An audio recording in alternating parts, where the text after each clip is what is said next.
नमस्कार मंडळी. मंगळवार मार्केटिंगच्या आजच्या एपिसोडमध्ये तुम्हा सर्वांचं स्वागत आहे. आजच्या एपिसोडमध्ये आपण पाहूया की स्टार्टअप्ससाठी हायरिंग कसं करतात.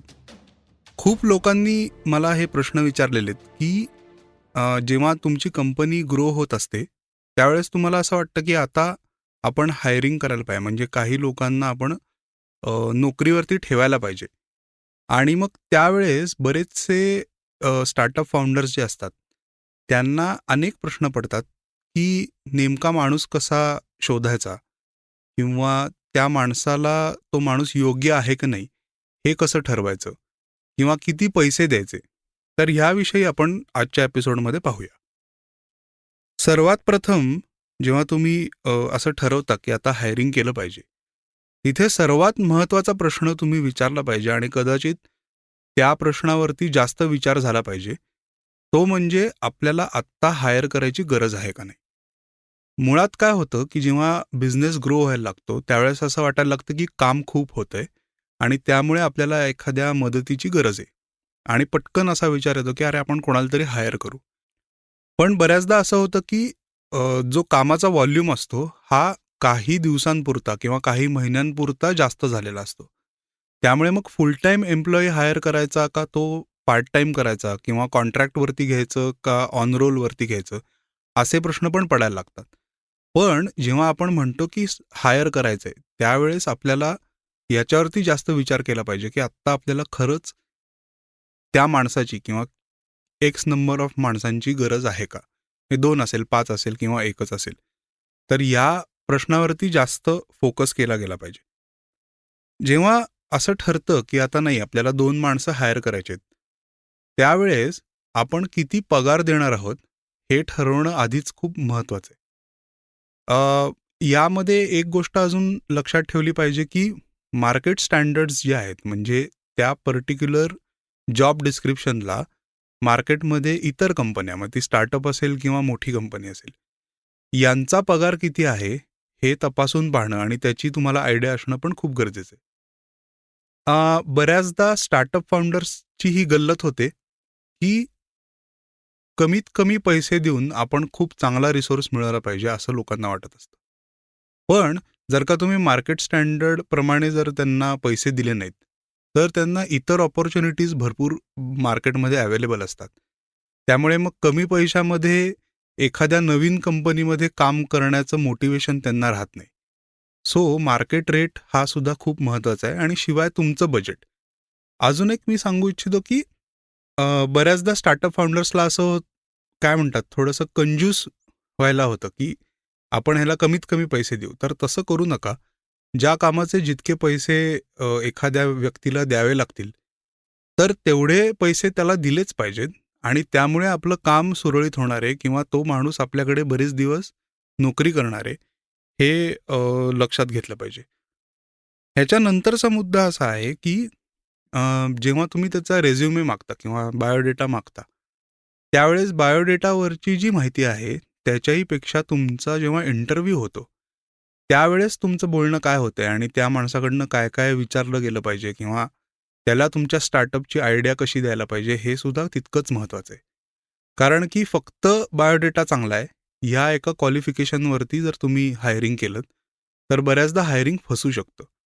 याचा स्टार्टअप्सला 2 पद्धतीने तोटा आहे.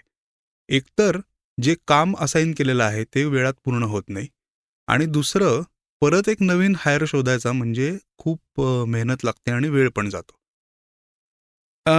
जेव्हा मी हे म्हणतो त्यावेळेस त्या इंटरव्ह्यूमध्ये तुम्हाला तुमच्या स्टार्टअपची आयडिया जी आहे किंवा व्हिजन जी आहे ही त्या कॅन्डिडेटला समजावून सांगणं खूप इम्पॉर्टंट असतं. यानी 2-3 गोष्टी अशा साध्य होतात की जेव्हा तो स्टार्टअपमध्ये काम करायला लागेल त्यावेळेस तुमचं व्हिजन आणि त्याची कामाची पद्धत ही मॅच होईल. ते जर का झालं तर त्याला आपण राईट फिट आहे असं आपण म्हणतो, म्हणजे तो माणूस योग्य आहे त्या कामासाठी. दुसरं असं होतं की जेव्हा व्हिजन मॅच होते त्यावेळेस तो जो कॅन्डिडेट आहे तो तुम्हाला हवं तसं, तुम्हाला हवं तेवढं आणि तुम्हाला पाहिजे त्या वेळेमध्ये काम पूर्ण करायला उत्सुक असतो. याच इंटरव्ह्यूला जोडून मी असं सांगू शकेन, की त्याला एखादा प्रॉब्लेम तुम्ही तिथे सॉल्व्ह करायला द्या किंवा एक छोटीशी असाइनमेंट त्याला द्या. ही असाइनमेंट पेड असाइनमेंट जरी तुम्ही दिलीत तरी हरकत नाही, की बाबा एक प्रोजेक्ट रिपोर्ट बनवायचा आहे किंवा एखादं प्रॉडक्ट सेल करून दाखवायचं आहे किंवा मे बी जर का वेबसाईट डेव्हलपर असेल तर एखादं पेज डिझाईन करून दाखवायचं असेल, डिझायनर असेल तर काही सोशल मीडिया पोस्ट डिझाईन करायचे असतील. तर एक छोटीशी असाइनमेंट त्याला तुम्ही द्या आणि एक वेळापत्रक द्या. त्यानुसार त्यांनी जर का काम चांगलं केलं आणि तुम्हाला त्याचं काम आवडलं, तर मग तुम्ही त्याला हायर करायचं का नाही हा डिसिजन थोडंसं सोप्या पद्धतीने घेऊ शकता.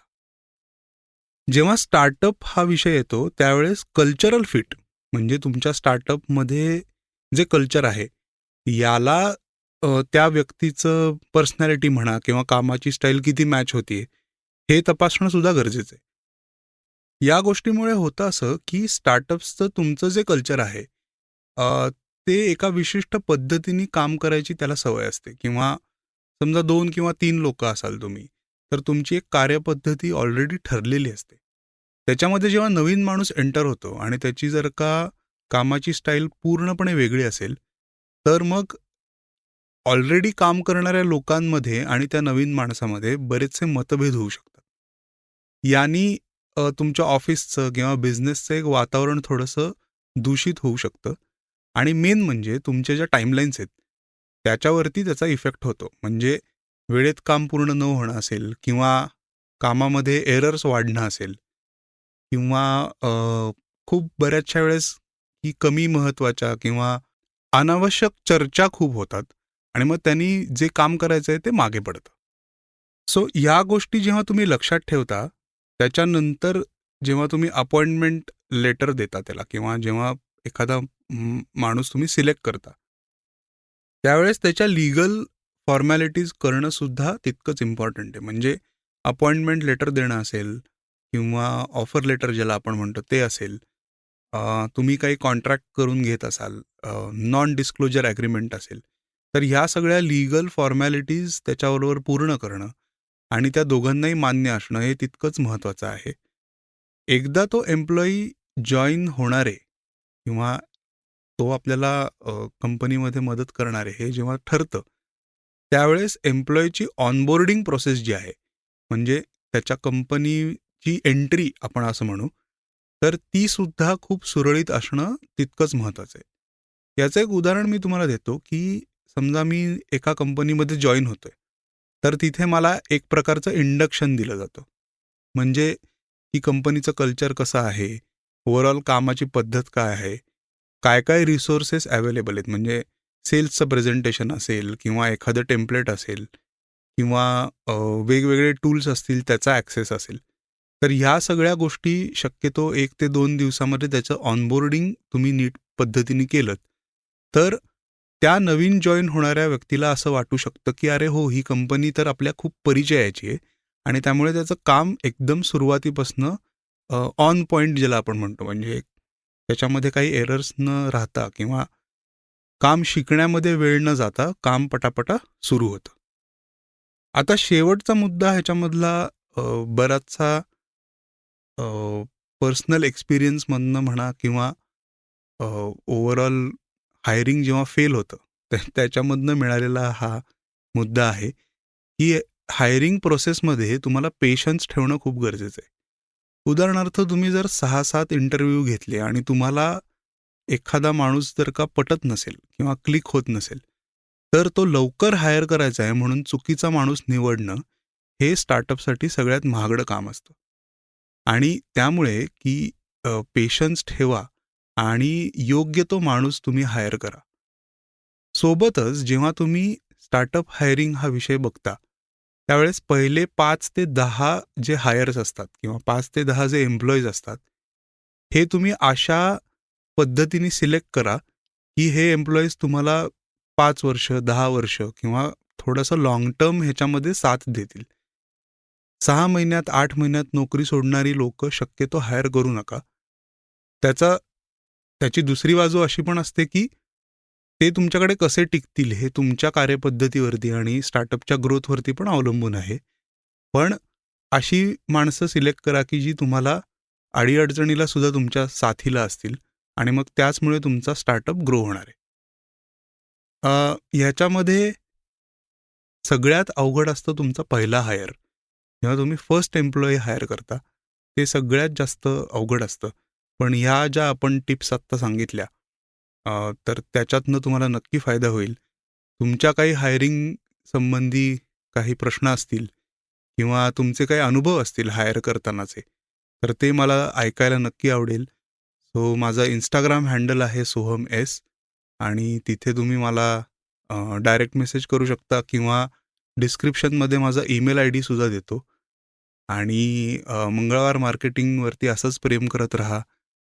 हा पॉडकास्ट आणि इतर एपिसोडसुद्धा तुमच्या मित्रमैत्रिणींना शेअर करा. तुमचा फीडबॅक हा खूप महत्त्वाचा आहे. तुमचे प्रश्नही महत्त्वाचे आहेत. त्यावरून आपण पुढच्या एपिसोड्समध्ये त्याची उत्तरं शोधण्याचा प्रयत्न करू. तर शेअर करा, लाईक करा आणि मित्रांपर्यंत पोहोचवा मंगळवार मार्केटिंग. तोपर्यंत राम राम.